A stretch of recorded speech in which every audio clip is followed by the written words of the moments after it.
బీజేపీకి 405 సీట్లకు పైగానే వస్తాయట. తెలంగాణలో పార్టీని 12 స్థానాల్లో గెలిపించండి, ముస్లిం రిజర్వేషన్లను రద్దు చేస్తాం.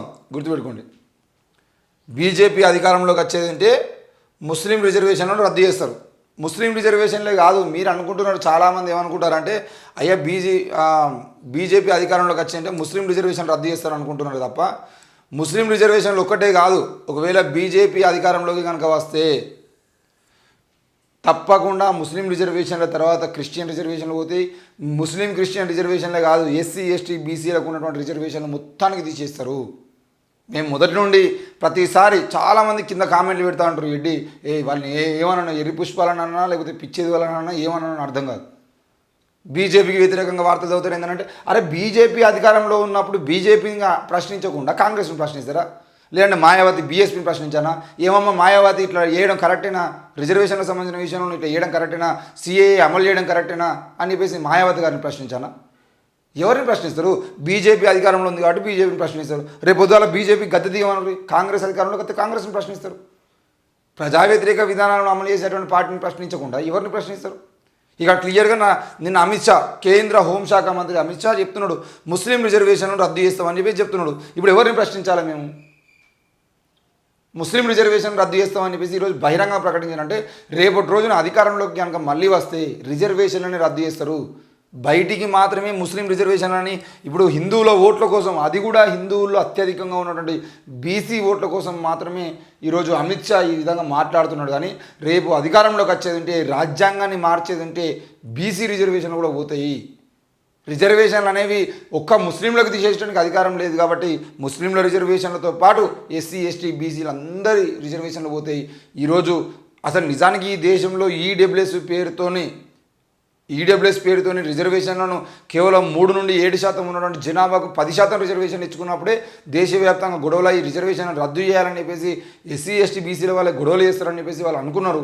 కానీ ఎక్కడ కూడా అట్లాంటి గొడవలు జరగలేదు. కాబట్టి ఈరోజు పూర్తి స్థాయిలో రిజర్వేషన్లను, రాజ్యాంగాన్ని తీసేయడం కోసం వాళ్ళు ప్రయత్నం చేస్తున్నప్పుడు ముస్లింల రిజర్వేషన్లు మాత్రమే పోవు, తప్పకుండా అందరి రిజర్వేషన్లు పోతాయి. ఈ విషయాన్ని మీరందరూ ముస్లిం రిజర్వేషన్లతో పాటు అందరి రిజర్వేషన్లు పోతాయనే విషయాన్ని మాత్రం మీరు గమనించాల్సిన అవసరం ఉంది. ఎవరైతే కాంగ్రెస్ బీఆర్ఎస్ ఒకటే అని చెప్పేసి మాట్లాడుతున్నాడు, కాంగ్రెస్ బీఆర్ఎస్ ఒకటే అని చెప్పేసి ఈరోజు కేసీఆర్ను రేవంత్ రెడ్డి మాట్లాడుతున్నాడు. అమిత్ షా గారు ఎందుకు అసెంబ్లీ ఎన్నికలకు ముందు కల్వకుంట్ల కవిత గారిని అరెస్ట్ చేయకుండా బీజేపీ బీఆర్ఎస్ ఒకటే అని నినాదం రాష్ట్రం మొత్తం అర్థమైనప్పుడు మీరు ఎందుకు ఆమె మీద ఎంక్వైరీ తీసుకోలేదు? పార్లమెంట్ ఎన్నికలకు అంటే బీఆర్ఎస్ అసెంబ్లీ ఎన్నికల్లో ఓడిపోయిన తర్వాత బీఆర్ఎస్ మాకు అద్దుగా, బీఆర్ఎస్ గ్రాఫ్ పడిపోయింది, బీఆర్ఎస్ మాకు సంబంధం లేదని చెప్పేసి అసలు థర్డ్ పొజిషన్లో ఉన్నటువంటి బీజేపీని సెకండ్ పొజిషన్లోకి తీసుకురావడం కోసం బీఆర్ఎస్ను ఎంతో కొని ఈరోజు బీఆర్ఎస్ మొత్తాన్ని సర్వనాశనం చేయాలనే ప్రయత్నం చేస్తూ కాంగ్రెస్తో కుమ్మక్కై ఈరోజు తెలంగాణలో బీఆర్ఎస్ పార్టీ లేకుండా చేసి ఈరోజు కవితను అరెస్ట్ చేయడము, లేదంటే మిగతా అంటే వీళ్ళకి సంబంధించినటువంటి విషయాల్లో మీరు జోక్యం చేసుకోకపోవడము, వీటన్నిటికి సంబంధించిన విషయాలు చూస్తూ ఉంటే బీఆర్ఎస్ బీజేపీ ఒకటా, బీఆర్ఎస్ కాంగ్రెస్ ఒకటా, కాంగ్రెస్ బీజేపీ ఒకటా అనేది ప్రజలు అర్థం చేసుకునే అవకాశాలు అయితే ఉన్నాయి. మీరు చెప్తే విని గొర్రెల్లాగా తలకాయ ఊపేటువంటి ప్రజలు కాదు తెలంగాణ ప్రజలు. నిన్ననే మీరు ఆల్రెడీ సిద్దిపేటలో రుచి చూసిరు. మీరు సిద్దిపేటలో వాళ్ళు ప్లకార్డులు ప్రకటించినటువంటి విధానాన్ని మీరు చూసిరు. అయినప్పటికీ మీరు మారకపోతే మాత్రం తెలంగాణ రుచి ఎట్లా ఉంటుందని ఆల్రెడీ సోనియా గాంధీ చూసింది. తెలంగాణ ఉద్యమంలో తెలంగాణ పవర్ ఏందనేది మీరు కూడా చూస్తారు. 12 సీట్లు కాదు కదా, ఈ పక్కపంటున్నటువంటి 2 సీట్లు కూడా బీజేపీకి రావు. ఎవరికి గెలిపించాలి? అసలు బీజేపీ పార్టీలో ఎవరిని గెలిపించాలి? కిషన్ రెడ్డి బీజేపీ అధ్యక్షుడు కిషన్ రెడ్డి కాంగ్రెస్ మన బీఆర్ఎస్ ప్రభుత్వం ఉన్నప్పుడు 5 ఏళ్ల పాటు మీరు సెంట్రల్ మినిస్టర్గా బీఆర్ఎస్ ప్రభుత్వంతో కలిసి ఏ పథకాలు తీసుకొచ్చి సికింద్రాబాద్ను అభివృద్ధి చేశారు. ఈటల రాజేందర్ మల్కాజ్గిరి నుండి ఈటల రాజేందర్ ఏం చేసిండు? ఈరోజు ఆయన మల్కాజ్గిరి ఎంపీగా పోటీ చేస్తూ ఉన్నాడు. అంతకుముందు గజ్వేల్లో పోటీ చేసిండు, గజ్వేల్లో హుజరాబాద్లో పోటీ చేసిండు. ఇప్పుడు హుజరాబాద్కు గజ్వేల్కు అత్తనే లేడు, ఓడిపోయిండు అని చెప్పేసి హుజరాబాద్లో కనబడతలేడు, ఇటు గజ్వేల్లో కనబడతలేడు. అంటే ఓడిపోతే ఆ నియోజకవర్గాలకి గజ్వేల్కు ఈటల రాజేందర్ అనే వ్యక్తి ఓడిపోయిన తర్వాత ఎన్నిసార్లు పోయి అక్కడ ఈయన కోసం ఓటేసినటువంటి జనాలకు ఈయన కోసం ఓటేసినటువంటి జనాలను ఎన్నిసార్లు కలిసిండు? ఒక్కసారి కలవలేదు. ఒక్కసారి కూడా గజ్వేల్లో కనీసం ప్రెస్ మీట్ పెట్టలే. మరి ఈటల రాజేందర్ అనే వ్యక్తి రేపు పొద్దుగాల మల్కాజ్గిరిలో ఓడిపోతే కూడా మల్కాజ్గిరి మొహం చూడడు. అసలు వ్యక్తికి ఎట్లా ఓటేయాలి? రఘునందన్ రావు రఘునందన్ రావు అనే వ్యక్తి మాట్లాడే తెలివి ఇంత గొప్పగా ఉన్నప్పటికీ రఘునందన్ రావును మీ బీజేపీ పార్టీ ఎప్పుడైనా పట్టించుకున్నదా? ఎందుకు పట్టించుకోలే? కేసీఆర్ అధికారంలో ఉన్నప్పుడు రఘునందన్ రావు బీజేపీలో అత్యంత గొప్పగా మాట్లాడే వ్యక్తి అయినప్పటికీ ఈయన కేవలం కేసీఆర్ సామాజిక వర్గం కాబట్టి ఈయనకి ఎక్కువ అవకాశాలు ఇచ్చేదంటే ఈయన మంచిగా డెవలప్ అయిన తర్వాత మళ్ళీ కేసీఆర్ దగ్గర పోతారనే భయంతో రఘునందన్ రావు మీరు ఎంత తొక్కేసారో మీరు రఘునందన్ రావు తెలియదా లేదంటే మెదక్ ప్రజలకు తెలియదా? మరి దుబ్బాకలో ఓడిపోయినటువంటి రఘునందన్ రావు ఈయన దుబ్బాకలో గెలిపించండి, దుబ్బాకలో ఈయన చేసిన అభివృద్ధి ఏమీ లేదు. ఎందుకు చేయలే అభివృద్ధి అని అంటే బీఆర్ఎస్ ప్రభుత్వం నాకు అభివృద్ధి చేసుకోవడానికి అవకాశం ఇవ్వలే, రాష్ట్రంలో బీఆర్ఎస్ ఉండేదంటే నేను ఎట్లా అభివృద్ధి చేయాలని చెప్పేసి మాట్లాడండి. మరి ఇట్లాంటి రఘునందన్ రావు ఈరోజు మెదక్ ఎంపీగా పోటీ చేసేదంటే రేపు రోజున కాంగ్రెస్ కేంద్రంలో అధికారంలో వచ్చినా, ఒకవేళ అధికారంలో వచ్చినా రాకపోయినా తెలంగాణలో కాంగ్రెస్ అధికారంలో ఉన్నప్పుడు మరి ఈయనకి ఎట్లా అభివృద్ధి అవుతుంది? అభివృద్ధి చేసేటువంటి అవకాశాలు ఎక్కడ ఉన్నాయి? ఆదిలాబాద్లో ఉన్నటువంటి సోయం బాబురావు ఆదిలాబాద్ ఏం అభివృద్ధి చేసిండు? ఆయన ఈరోజు ఆదివాసీలకు సంబంధించిన విషయంలో ఆదివాసీల కోసం ఆ పోడు భూముల కోసం ఆయన చేసినటువంటి సహాయం ఏమైనా ఉన్నదా? మరి ఆయనను గెలిపించుకొని ఆయనను కేంద్రానికి పంపించేది ఉంటే ఇప్పటి వరకు ఆదిలాబాద్ జిల్లాలో అభివృద్ధి చేసి కనీసం ఆయన సామాజిక వర్గానికి ఆయన అభివృద్ధి చేసింది ఏమైనా ఉన్నదా? ఆయన ఆదివాసీల కోసం ఆదివాసీ బిడ్డల కోసం చేసినటువంటి పథకాలు ఏమైనా ఉన్నాయా? ఏం లేవు. ఈ కరీంనగర్కి వచ్చిందంటే కరీంనగర్లో బండి సంజయ్ అనే వ్యక్తి కరీంనగర్ అభివృద్ధి కోసం ఎన్ని కోట్లు ఖర్చు చేసిండు, కేంద్రం నుండి ఎన్ని నిధులు తీసుకొచ్చి కరీంనగర్లో ఆయన అభివృద్ధి పనులు చేసిండు అని చెప్పేసి ఈరోజు మేము అడుగుతా ఉన్నాం, సమాధానం చెప్పామనండి. అసలు ఆయన ఏ గ్రామాన్ని విజిట్ చేసిండు ఒక్కసారి చెప్పాను. కరీంనగర్లో పలానా ఎలకదుర్తి మండలానికి ఇన్ని కోట్లు తీసుకొచ్చినా, పలానా సైదాపూర్ మండలానికి ఇన్ని కోట్లు తీసుకొచ్చినా, హుజరాబాద్ మండలానికి ఇన్ని కోట్లు తీసుకొచ్చినా, లేదంటే జమ్మిగుంటకు ఇన్ని కోట్లు తీసుకొచ్చినా, మానకొండూరు చొప్పదండి ఏదన్నా కానివ్వండి పలానా నియోజకవర్గాలు నా నియోజకవర్గం కింద దాదాపు ఈ 7 నియోజకవర్గాలు, ఈ 7 నియోజకవర్గాలలో ఈ నియోజకవర్గం ఇన్ని కోట్ల అభివృద్ధి పనులు చేసినా అని చెప్పేసి చెప్పమని ప్రకటించమనండి. ఎక్కడన్నా ప్రకటించే దమ్మున్నదా? లేదు. మరి ఇట్లాంటి వ్యక్తులు ఈ బీజేపీలో ఉన్నప్పుడు వీళ్ళందరూ కలిసి ఎక్కడ గెలిచేటువంటి అవకాశాన్ని వీళ్ళు ప్రజల కోసం ఏం చేసిర్రు? ఈరోజు దుబ్బాకను అభివృద్ధి ఎందుకు చేయలేదు అని అడిగితే అంతెందుకండి మొన్న ఒక ప్రైవేట్ ఛానల్లో రఘునందన్ రావు కూర్చోబెట్టి మీరు దుబ్బాక అభివృద్ధి కోసం నేను కేంద్రం నుండి ఇన్ని కోట్ల నిధులు తీసుకొస్తా అని చెప్పేసి మాట్లాడారు కదా మీ ఉప ఎన్నికలప్పుడు, మరి ఏమైందని నేను అడిగితే ఆయన చెప్పినట్టు సమాధానం ఏంటి అని అంటే అసలు ఆ కరపత్రం మీరు చూపించే కరపత్రం నాకు తెలియదు, అది నేను రాయలేదంటాడు. మీరు కేంద్రం నుండి డబ్బులు తీసుకొచ్చి అభివృద్ధి చేస్తా అని చెప్పేసి బహిరంగ సభలో మాట్లాడారు కదా అంటే నేను మాట్లాడలే, మీ దగ్గర ఉంటే ఆధారాలు చూపించారు అంటాడు. ఇంత దారుణమైన విషయం అంటే ఇదే రఘునందన్ రావు అనే వ్యక్తి దుబ్బాక నియోజకవర్గానికి ఉప ఎన్నికల తర్వాత గెలిచిన తర్వాత ఎన్ని కోట్ల అభివృద్ధి పనులు చేసిండు? కేంద్రంలో మీ పార్టీ అధికారంలో ఉంది కదా, కేంద్రం నిధులు తీసుకొచ్చి అభివృద్ధి మరి మీ రాజకీయ నాయకులు ఎవరైతే ఉన్నారో ఆ రాజాసింగ్ నియోజకవర్గం కానీ రఘునందన్ రావు నియోజకవర్గం కానీ లేదంటే ఎంపీలుగా ఉన్నటువంటి సికింద్రాబాదు, ఆదిలాబాదు, అలాగే నిజామాబాదు, మరి కరీంనగర్. ఇక నిజామాబాద్ గురించి మాట్లాడుకుంటే ఆ గుండు అరవింద్, ధర్మపురి అరవింద్ అనే వ్యక్తి పసుపు బోర్డు తీసుకొస్తా అని చెప్పిండు. పసుపు బోర్డు ఇక్కడ తీసుకొచ్చిండు. ఈరోజు నియోజకవర్గం మొత్తం ఎల్లో కలర్ బోర్డులను ఫ్లెక్సీలను ఏర్పాటు చేసి ఇదేనా పసుపు బోర్డు అని అడిగేటువంటి పరిస్థితి ఎందుకు వచ్చింది? ఏది పసుపు బోర్డు? మీరు ఆనాడు ఆగమేఘాల మీద పసుపు బోర్డు ప్రకటించారు, ఏడా ప్రకటించారు? అసలు పసుపు బోర్డు తెలంగాణ రాష్ట్రంలో ఎక్కడ నిర్మిస్తామని చెప్పి చెప్తున్నారు. ఏది పసుపు బోర్డు? ఈ అడిగితేనేమో వీళ్ళు మొత్తం బీజేపీకి వ్యతిరేకంగా మాట్లాడతారంటే ఎవరిని అడగాలి? మేము కేంద్రంలో అధికారంలో ఉన్న పార్టీ కాకుండా ఇంకెవరిని అడగాలి? ట్రంప్ని అడగన్నా? అయ్యా అమెరికా అధ్యక్షుడు మా పసుపు బోర్డు ఎక్కడా అని చెప్పేసి ఎవరిని అడగాలి మేము? లేదంటే రష్యా పోయి పుతిన్ అడగన్నా తెలంగాణ అభివృద్ధి కోసం మీరు నిధులు ఎందుకు మంజూరు చేస్తలేరు అని చెప్పేసి? ఏం సిగ్గు లేకుండా కామెంట్ చేయడం తప్ప అసలు ఎందుకు ప్రశ్నిస్తున్నారు? మరి ఎవరిని ప్రశ్నించాలి? వీళ్ళని కాకపోతే ఇంకెవరిని ప్రశ్నించాలి? ఏమని అంటే బీజేపీ గురించి మాట్లాడంటే అసదుద్దీన్ ఓవైసీ గురించి మాట్లాడుతున్నారు. అరే వీడు మతోన్మాదే, వాడు మతోన్మాదే, వీడు మతోన్మాద అయినప్పుడు వాడు ఎందుకు ఆడవు అని చెప్పేసి అడిగితే వాళ్ళకు మనోభావాలు దెబ్బతింటాయి. ముస్లిం మతాన్ని అడ్డం పెట్టుకొని మతం గురించి మాట్లాడినా, హిందూ మతాన్ని అడ్డం పెట్టుకొని హిందూ మతం గురించి మాట్లాడినా, వీడైనా వాడైనా ఎవరైనా మతోన్మాదులుగా తయారు చేసేటువంటి ప్రతి ఒక్కరిని ప్రశ్నించేటువంటి అవకాశం ఉన్నది. అది అసదుద్దీన్ ఓవైసీ కానివ్వండి, అక్బరుద్దీన్ ఓవైసీ కానీ మొన్న నరేంద్ర మోడీ మాట్లాడుకుంటూ నరేంద్ర మోడీ చేసిన కామెంట్లు ఏవైతే ఉన్నాయో మొత్తం వీళ్ళ పెద్ద పెద్ద కుటుంబాలు ఉంటాయని చెప్పేసి మాట్లాడితే అక్బరుద్దీన్ ఓవైసీ క్లియర్గా మాట్లాడిండు. మరి అసలు కౌరవులు ఎంతమంది ఉన్నారు? వాళ్ళ కుటుంబము. నరేంద్ర మోడీ అన్నదమ్ములు 7, వాళ్ళ కుటుంబ సభ్యులు ఈయన కాకుండా ఇంకో 6 ఉన్నారు. అమిత్ షా కుటుంబ సభ్యులు 6 ఈయన కాకుండా. యోగి ఆదిత్యనాథ్ కుటుంబ సభ్యులు 6, ఈయన కాకుండా. ఆర్ఎస్ఎస్ చీఫ్ మోహన్ భగవత్ కుటుంబ సభ్యులు 6, ఈయన కాకుండా. మరి వీళ్ళందరూ 7 మంది ఉన్నారు. వీళ్ళ అవ్వాయిలు ఏ పరివారం అని చెప్పేసి ఆయన అడిగాడు. ఈయన రెచ్చగొడు ఎందుకు, ఆయన సమాధానం చెప్పడెందుకు? ఈ మతోన్మాదికి ఆ మతోన్మాదికి తేడా ఏమున్నది అంటే వీళ్ళిద్దరు కలిసి తెలంగాణ రాష్ట్రంలో మతోన్మాదాన్ని ప్రేరేపించి మతోన్మాద గొడవలు పుట్టించి ఎవరు చావాలి? వీళ్ళ మతోన్మాద గొడవలకి ఎవడు చావాలి? ఎవడు బలి కావాలి? ఈ విషయాన్ని ప్రశ్నించేంటే నువ్వు ఎప్పటికీ వీడినే మాట్లాడుతావు, వాని గురించి ఎందుకు మాట్లాడాలంటే అరే పొద్దుగాల నువ్వు అధికారంలోకి వెళ్ళి దిగిపోవాలని రమ్మను, వాడిని మాట్లాడిపోతే అప్పుడు అడుగు. సోయి ఉండదు. చదువుకున్న వాళ్ళు కూడా మూర్ఖుల్లాగా ప్రవర్తించడం, ఏమనంటే కామెంట్ పెట్టడం, పిచ్చి పిచ్చి మూర్ఖులు, కనీసం మెదడున్నాడు కూడా ఆ రకంగా మాట్లాడు. ఇక ధరణి కాళేశ్వరం అవినీతిపై చర్యలు ఇవేట. మీరు తీసుకున్న చర్యలు ఇవి, మరి ఎక్కడ పోయినాయి మీ చర్యలు? అసలు కేంద్రం నుండి తెలంగాణ రాష్ట్రంలో జరిగిన అవినీతికి సంబంధించిన విషయంలో మీరు చేసినటువంటి ఎంక్వైరీ ఏమైనా ఉన్నదా? తెలంగాణ రాష్ట్రంలో మీరు చూపించినటువంటి ఇంట్రెస్ట్ ఎక్కడ ఉన్నది? తెలంగాణ రాష్ట్రంలో లక్షల కోట్ల అవినీతి జరుగుతూ ఉంటే ధరణి పేరుతో అవినీతి జరిగింది, కాళేశ్వరం పేరుతో అవినీతి జరిగింది, మిషన్ కాకతీయ పేరుతో అవినీతి జరిగింది, మిషన్ భగీరథ పేరుతో అవినీతి జరిగింది. ఈరోజు లక్షల కోట్ల అవినీతి తెలంగాణలో జరుగుతూ ఉంటే కేంద్రంలో అధికారంలో ఉండి మీరు చేసింది ఏంది? కేసీఆర్కు అంతబాటం. ఈ అవినీతి జరుగుతూ ఉంటే కాళేశ్వరం ప్రాజెక్టు పేరుతో అవినీతి జరిగితే 100 కోట్ల రూపాయలు మీరు అక్కడ నుండి ఎలక్ట్రల్ బాండ్స్ రూపంలో తీసుకోవడం, ఇదేనా మీరు చేసింది? కల్వకుంట్ల కవిత అనే దాన్ని ఒక్కదాన్ని మాత్రమే మీరు అరెస్ట్ చేసి, తెలంగాణ ఆడబిడ్డగా ఉన్నటువంటి కవితని మీరు అరెస్ట్ చేసి, తనను ఒక్కదాన్ని అరెస్ట్ చేసేదంటే తెలంగాణలో కేసీఆర్ ఆగిపోతారు అనుకుంటున్నారా మీరు? ఏం చేసారు? కవిత గారిని ఒక్కరిని అరెస్ట్ చేసేది ఉంటే తెలంగాణలో బీఆర్ఎస్ పార్టీని అంతం చేద్దాం అనుకున్నారా మీరు? అది కాకుండా తెలంగాణ మీద మీరు చూపించిన ఇంట్రెస్ట్ ఏంది చెప్పండి?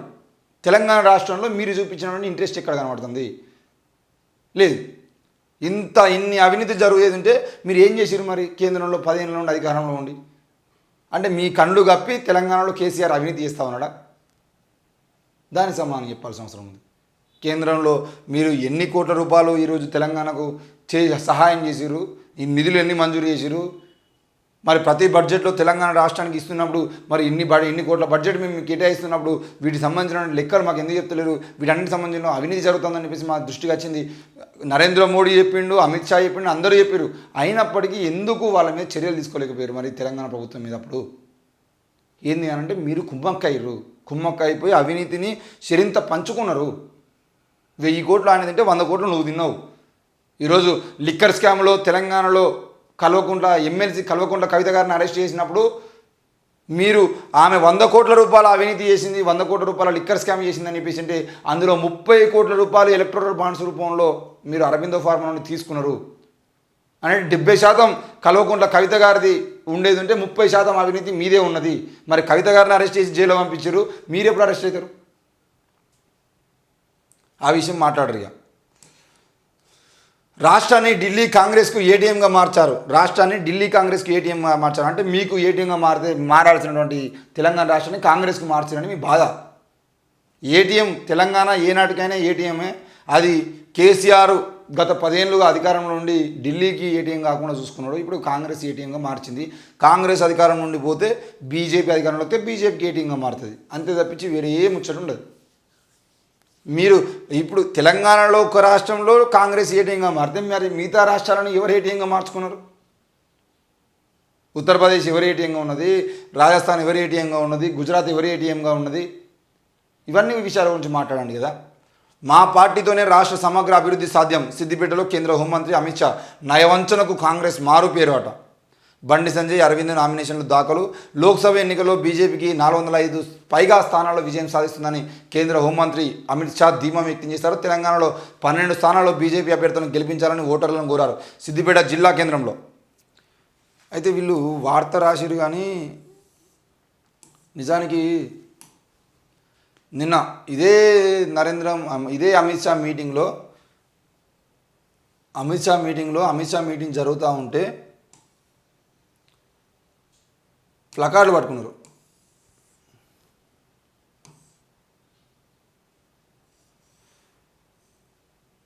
ఇడొచ్చింది. కాంగ్రెస్ బీఆర్ఎస్లు 2 ఒకటే. సిద్దిపేటలో కేంద్ర హోంశాఖ మంత్రి అమిత్ షా, మోడీ 3వ ప్రధాని అయ్యాక తెలంగాణలో అవినీతి అంతం, రాష్ట్రంలో 12 లోక్సభ స్థానాలను గెలిపించాలని అమిత్ షా అంటా ఉంటే సహారా ఇండియా పేమెంట్స్ చెల్లించాలి అంటూ సభలో కార్మికుల ప్లకార్డుల ప్రదర్శన. ఈరోజు ప్రధాన మీడియాలలో ఎక్కువ కనబడకపోయినా కూడా నవతెలంగాణ పత్రికలు మాత్రం రాసిర్రు. మరి నవతెలంగాణ పత్రికలు రాసినట్టు సహారా ఇండియాకు సంబంధించినటువంటి పేమెంట్స్ చెల్లించాలని చెప్పేసి కార్మికులు నిన్న ప్లకార్డులు పట్టుకున్నారు. మరి వాళ్ళకేం సమాధానం చెప్తాం? లేదు. నరేంద్ర మోడీ ఇక్కడే చూడండి, మోడీ పాలనలో పెరిగిన తాళి తాకట్లు. నరేంద్ర మోడీ పాలనలో ఇప్పుడు తాలిబొట్లు తెంపుతారు కాంగ్రెస్ వాళ్ళు అధికారంలోకి వస్తా అని చెప్పేసి నరేంద్ర మోడీ మాట్లాడింది కదా. నరేంద్ర మోడీ పాలనలో పెరిగిన తాళి తాకట్లు, కోవిడ్ తర్వాత భారీగా బంగారం రుణాలు, ప్రభుత్వ అసమర్థ విధానాలే కారణం, పెరిగిన వేతనాలు, పెరిగిన ఖర్చులు, గరిష్ట స్థాయికి రుణభారం. వాళ్ళు సరే మీ హయాంలో మా మంగళసూత్రాలను కోల్పోయినాం సార్. కోవిడ్ లాక్డౌన్లో నేను పుస్తకాలు కోల్పోయినా, తర్వాత ఉద్యోగం పోయి నేను పుస్తకాలు కోల్పోయినా, సెంట్రల్ గవర్నమెంట్ ఉద్యోగాలు లేకుండా చేసి ఉద్యోగాలు ప్రతి సంవత్సరం 2 కోట్ల ఉద్యోగాలు ఇస్తా అని ఉద్యోగాలు లేకుండా చేసి ఈరోజు ఉన్న ఉద్యోగాలని ప్రభుత్వ సంస్థల మొత్తాన్ని ప్రైవేటు పరం చేసేది ఉంటే ఉద్యోగాలు లేక మేము తాలిబొట్టు కోల్పోయినాము. రైతు పోరాటంలో 800 మంది రైతులు చచ్చిపోయారు. ఆ 800 రైతుల తాలి పుస్తల్ని ఆ తాలిబొట్లను తెంపింది నువ్వు అని చెప్పేసి ఆ రైతుల భార్యలు చెప్తా ఉన్నారు. ఇప్పుడు చెప్పాలి ఎవడు తాలిబొట్లు తెంపేటోడు, ఎవడు తాలి తాకట్టు పెట్టించేటోడు అని చెప్పేసి. దీనికి సమాధానం చెప్పాల్సిన బాధ్యత కూడా నరేంద్ర మోడీ మీద ఉంది. కోవిడ్ సమయంలో ఎన్ని తాలిబొట్లు తెంపబడ్డాయి, ఈరోజు కోవిడ్ తర్వాత ఎన్ని తాకట్లు పెట్టబడ్డాయి. దీనికి సమాధానం చెప్పాల్సినటువంటి అవసరం కూడా నరేంద్ర మోడీ మీద ఉంటుంది. ఎంతమంది రైతులు ఈరోజు వాళ్ళ భార్యల తాలిబొట్టును తాకట్టు పెట్టాల్సి వస్తుంది. అసలు తెలంగాణ వచ్చిన తర్వాత నరేంద్ర మోడీ పాలనలో తెలంగాణ కూడా దేశం మొత్తంలో కనీసం సాధారణ స్థాయిలో బతుకుల జీవితాల్లో ఏమన్నా మార్పు వచ్చిందా? దీనికి సమాధానం చెప్పేటువంటి దమ్ము ఈ బీజేపీ పార్టీకి ఉందా? అది చెప్పండి. అది మాట్లాడిన తర్వాత కాంగ్రెస్ మీ మంగళసూత్రాన్ని లాక్కుంటుంది జాగ్రత్త అని చెప్పేసి మాట్లాడాడు నరేంద్ర మోడీ. కాంగ్రెస్ పార్టీ హిందూ మహిళలు ధరించిన బంగారు తాలిబొట్లను లాక్కొని వాటిని దేశంలోకి చొరబడిన ముస్లిం మహిళలకు అందజేస్తుందంటూ ప్రధాని నరేంద్ర మోడీ ఇటీవల తీవ్ర వ్యాఖ్యలు చేసిన విషయం అందరికీ తెలిసిందే. అయితే మోడీ పాలనలో వాస్తవంగా ప్రభుత్వం అమలు చేస్తున్న అనర్థదాయకమైన విధానాల కారణంగానే కార్మిక కుటుంబాలకు చెందిన మహిళలు మంగళసూత్రాలు, ఇతర బంగారు ఆభరణాలు సంపన్నుల ఖజానాకు చేరుతున్నాయని చెప్పేసి ఎవరి తాలిబొట్లు ఈరోజు కుదవైతే అంబానీ అదానీ ఆస్తులు లక్షల కోట్లు పెరిగినాయి అనే దానికి నరేంద్ర మోడీ సమాధానం చెప్పాలి. మొన్ననే ప్రియాంక గాంధీ మాట్లాడింది కదా, ఇందిరాగాంధీ మా నానమ్మగా ఉన్నటువంటి ఇందిరాగాంధీ అప్పుడున్నటువంటి సమయంలో తాలిబొట్టును తీసి ఇవ్వాల్సినటువంటి పరిస్థితి వచ్చింది. మేము తాలిబొట్లను దేశం కోసం ఇచ్చినాం తప్ప తాలిబొట్లను తెంపలేదు అని చెప్పేసి మాట్లాడింది. మరి పుల్వామా సంఘటనలో ఇప్పటివరకు ఎంక్వైరీ చేయకుండా ఆ తాలిబొట్లు తెగడానికి కారణమైన వాడు ఎవడు అని చెప్పేసి మేము అడుగుతాను, సమాధానం చెప్పండి. ఈ దేశంలో పుల్వామా అటాక్ జరిగింది. పుల్వామా అటాక్లో అంత పెద్ద స్థాయిలో బాంబులు దేశంలోకి ఎట్లా చొరబడ్డాయి, ఆ బాంబులు పెట్టేటువంటి వ్యక్తులు ఈ దేశంలోకి ఎట్లా చొరబడ్డారు, ఆ కారు ఏ బాంబుల కోసమైతే ఉపయోగించిన కారు ఏదైతుందో ఆ కారు మన దేశ బార్డర్లోకి ఏ విధంగా వచ్చింది, వాళ్ళు ఆ టెంట్లు ఎందుకు సేఫ్టీగా లేవు, ఆ టెంట్లు కాలిపోయి మీద పడితే మరింత ప్రమాదానికి గురయ్యేటువంటి టెంట్లు ఆ రోజు ఎందుకు వేయాల్సి వచ్చింది, ముందస్తు సమాచారం ఉన్నప్పటికీ ఎందుకు మీరు జాగ్రత్తగా లేకుండా వేయరు, అంతమంది సైనికుల ప్రాణాలు తీసేదంటే కనీసం వాళ్ళకి ఈరోజు గౌరవం ఎందుకు ఇవ్వలేదు మీరు బీజేపీ పార్టీ తరఫున? ఆ తాలిబొట్లకు సమానం ఎవరు చెప్తారో చెప్పండి. నరేంద్ర మోడీ చెప్తాడా, అమిత్ షా చెప్తాడో, బీజేపీ నాయకులు ఎవరు చెప్తారో ఆ తాలిబొట్లకు సమానం చెప్పిన తర్వాత ఈ దేశంలో ఉన్న తాలిబొట్లను తీసుకుపోయి ముస్లింలకు అమ్ముతారా, లేదంటే పక్క రాష్ట్రాలకు అమ్ముతారా, పక్క దేశాలకు అమ్ముతారా, కాంగ్రెస్ వాళ్ళు అమ్ముతారా, ఉంచుకుంటారా, ఇవన్నీ విషయం పక్క పెట్టేదంటే మీరు తెంపిన తాలిబొట్లు ఏవైతే ఉన్నాయో, మీరు తెంపిన తాలిబొట్లకు సంబంధించిన విషయంలో మీరు సమాధానం చెప్పండి. పుల్వామా అటాక్లో ఎందుకు మీరు ఎంక్వైరీ చేయలేకపోతున్నారు? పుల్వామా అటాక్లో జరిగినటువంటి విషయంలో తెగిన తాలిబొట్లకు ఎవడు సమాధానం చెప్పాలి? ఇది అడిగితే ఇట్లా ప్రశ్నించేది ఉంటే మళ్ళీ వీళ్ళకి కోపాలు, అయ్యో నువ్వు గట్లా అడుగుతావా, మా బీజేపీ పార్టీని విమర్శిస్తావా అని చెప్పేసి మాట్లాడుతున్నాను. ఇప్పుడు పుల్వామా అటాక్ గురించి ఎవరిని మాట్లాడాలి? పోయి పాకిస్తాన్లో అడగన్నా మేము? ఇక దేవుని పేరుతో ఒకడు, దేవుని మీద ఒట్టేసి మరొకడు, దేవుని పేరుతో ఒకడు ఆడ బీజేపీ, దేవుని మీద ఒట్టేసి ఒకడు రేవంత్ రెడ్డి, దేవుని పేరుతో ఒకడు, దేవుని మీద ఒట్టేసి మరొకడు, అక్షింతలు పులిహోర కాషాయ జెండా పేదల కడుపు నింపవు. అక్షింతలు పులిహోర పేదల కడుపులు నింపవు. ఈ అక్షింతలు పులిహోరలు బంద్ చేసి అమలు కాని హామీలు ఇస్తున్నారు. కాంగ్రెస్ ఓట్లను ఎట్లా అడుగుతుంది భువనగిరిలో మాజీ సీఎం కేసీఆర్? ఇప్పుడు చెప్పండి సమాధానం. దేవుని పేరుతో ఓట్లాడుకోవడము, దేవుని మీద ఒట్టేసి ఓట్లాడుకోవడం తప్ప మీరు ఇంకో మేము ఇంత అభివృద్ధి చేసినాము, ఇంకో ఇంత అభివృద్ధి చేస్తాము అని చెప్పేసి మీరు ఏమైనా మాట్లాడగలుగుతారా? నాకు తెలిసి కేసీఆర్ ఒక్కడే ఇంకో అవునరా భయ్ నేను అధికారంలో ఉన్నప్పుడు ఇవి చేసిన, తెలంగాణ ప్రజలు ఆయనను వద్దనుకొని అనుకున్నప్పటికీ కూడా కేసీఆర్ చెప్పుకుంటున్నాడు నేను ఇది చేసిన అని చెప్పేసి. అందులో మిస్టేక్ జరిగినా కూడా అవును భయ్ ఓ పిల్లర్ కూలిపోయింది ఇప్పుడు ఏంది ఆ రిపేర్ చేయచ్చు కదా అని చెప్పేసి మాట్లాడుతున్నాడు. మరి బీజేపీలో ఎందుకు మాట్లాడుతున్నారు అట్లా? ఈరోజు నౌకాశ్రయాలు అదానికి అమ్మాల్సిన పరిస్థితి ఎందుకు వచ్చింది? రైల్వేను అంబానికి అదానికి అమ్మాలనుకున్న ప్రయత్నం ఎందుకు చేయాల్సి వచ్చింది? విమానాశ్రయాలు అదానికి అప్పచెప్పాల్సిన ప్రయత్నం ఎందుకు వచ్చింది? ఎల్ఐసిని అదానికి అప్పచెప్పాల్సిన అవకాశం ఎందుకు వచ్చింది? ఈ దేశంలో ప్రభుత్వ సంస్థలు నీరు గారిపోయి ఎందుకు అమ్మాల్సి వస్తుంది? వీటన్నిటికి సంబంధించిన విషయంలో మీరు చెప్పగలుగుతారా? లేదు.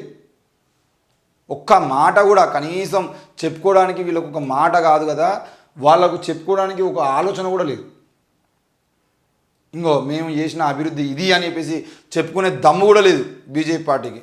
మళ్ళీ వచ్చి ఇక్కడ మతం పేరుతోనో ఏదో ఒక పేరుతోనో గొడవలు పుట్టించి ఇక్కడ ఉన్న జనాలందరినీ పిచ్చోళ్ళని చేసి తాగిచ్చి తినిపించి డ్రగ్స్కి అలవాటు చేసి తెలంగాణ రాష్ట్రం మొత్తం డ్రగ్స్తో నిండిపోతూ ఉంది. గంజాయి ఈరోజు ప్రతి గ్రామంలో దొరుకుతూ ఉంది. దాని గురించి ఒక్కసారన్నా కేంద్రంలో ఉన్నటువంటి మినిస్టర్ ఒక్కడు మాట్లాడు, దాని మీద ఎంక్వైరీ లేరు. గంజాయి ఎట్లా దొరుకుతుంది అని చెప్పేసి సెంట్రల్ నుండి బలగాలను దింపరు. ఈరోజు కవాతులు చేస్తున్నారు నియోజకవర్గాలలో. ఎవరిని బెదిరియడం కోసం మీరు కవాతులు చేస్తున్నారు? ఎన్నికల ముందు కవాతులు చేసి ఎవరిని బెదిరిద్దాం అనుకుంటున్నారు మీరు? ఆ కవాతులు ఏదో గ్రామాల్లో గంజాయిల మీద చేయించని కవాతులు లేదు, చేయరు.